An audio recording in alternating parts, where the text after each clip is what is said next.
Hi friends, ఈరోజు మనం బూడిది గుమ్మడికాయ టమాటా చట్నీ చాలా రుచికరంగా ఎంతో ఆరోగ్యకరంగా ఉండే మరి మనలో షుగర్ లెవెల్స్ను తగ్గించే ఈ బూడిది గుమ్మడికాయ పచ్చడిని ఏ విధంగా చేసుకోవాలో చూద్దాం. ముందుగా బూడిది గుమ్మడికాయపై తొక్కు తీసి శుభ్రంగా కడుక్కొని ముక్కలుగా కట్ చేసుకొని దానికి తగ్గట్టుగా పచ్చిమిరపకాయలు మరి కొన్ని టమాటాలు, ఎక్కువ బూడిద గుమ్మడికాయ ఉండాలి, రుచికి తగ్గట్టుగా కొద్దిగా పులుపు కోసం టమాటాలు మరి పచ్చిమిరపకాయలు అవి నూనెలో వేపుకొని ఆ తర్వాత టమాటాను కూడా ఈ బూడిద గుమ్మడికాయను టమాటాను కూడా నూనెలో వేపుకోవాలి. పచ్చిమిరపకాయలు ఈ విధంగా పెట్టుకోవాలి. ఈ విధంగా టమాటా బూడిద గుమ్మడికాయను మంచిగా నూనెలో కొద్దిగా వేపుకున్న తర్వాత తగ్గట్టుగా చింతపండు కూడా కొద్దిగా యాడ్ చేసుకోవాలి. మనకు ఎందుకంటే యాక్చువల్గా టమాటా చాలు, కొద్దిగా చింతపండు యాడ్ చేస్తే దాన్ని సరిపోతుంది. కొద్దిగా అంటే ఒక 2 రెమ్మలుగా యాడ్ చేసుకొని దాన్ని మంచిగా మక్కిన తర్వాత ఒక గిన్నెలో తీసుకొని లేదా డైరెక్ట్గా మిక్సీ బౌల్లో వేసుకోవచ్చు.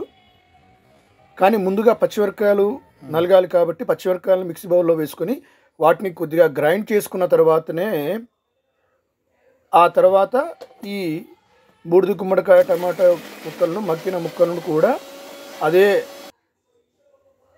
గ్రైండ్ జార్లో వేసుకొని వాటిని మిక్సీ పట్టుకోవాలి.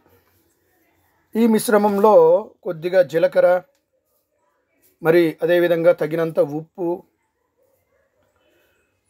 వేసుకొని అది మళ్ళీ ఒకసారి గ్రైండ్ చేసుకుంటే సరిపోతుంది.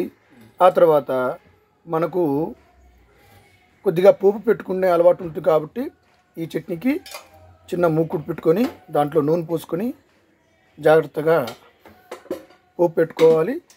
ఈ విధంగా ఆ పోపుకు సంబంధించిన సామాగ్రి ఏర్పరచుకోవాలి. వెల్లుల్లిపాయ తినేవారు వేసుకోవచ్చు, తినని వారికి అక్కర్లేదు. ఆ విధంగా నూనె వేసుకొని కొద్దిగా నూనె వేసుకొని నెయ్యి కూడా వేసుకోవచ్చు. మరి ఇది వేగిన తర్వాత దాంట్లో కొద్దిగా జీలకర్ర, తాలింపులో కొంచెం జీలకర్ర,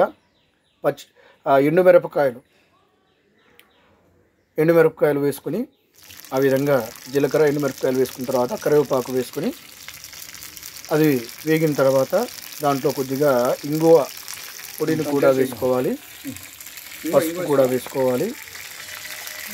మరి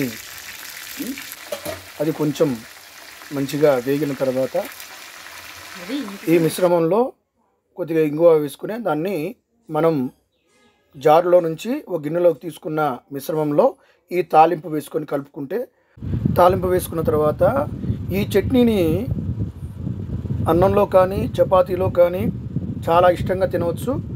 మీరు తప్పనిసరిగా దీన్ని ప్రయత్నించండి. మా ఛానల్ను సబ్స్క్రైబ్ చేయండి, అందరికీ షేర్ చేయండి, లైక్ చేయండి. అందరికీ నమస్కారం.